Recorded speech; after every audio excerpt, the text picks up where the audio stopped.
आणि आता वळूयात पुढच्या बातमीकडे। मुंबई पाठोपाठ पुणे आणि नाशिकमध्ये सीएनजीच्या दरात वाढ झाली आहे। पुण्यामध्ये ₹2.50 तर नाशिकमध्ये ₹1.35 वाढ करण्यात आली आहे। पुण्यामध्ये सीएनजी आता ₹94.75 आहे तर नाशिकात ₹96.50 असे हे दर असतील। आपण पाहतोय मुंबई, पुणे आणि नाशिकमध्ये सध्या सीएनजीच्या दरात वाढ करण्यात आलेली आहे। देशभरात सगळीकडे पेट्रोल आणि डिझेलच्या किमतींमध्ये दिवसेंदिवस वाढ होते। मात्र आता सीएनजीच्या दरामध्ये सुद्धा पुणे शहरामध्ये वाढ झालेली पाहायला मिळते।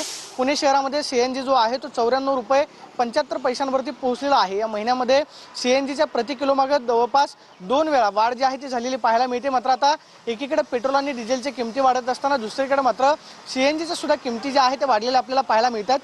पुणे शहरामध्ये सीएनजी जो आहे तो प्रति किलो ₹94.75 आपल्याला घ्यावा लागतोय।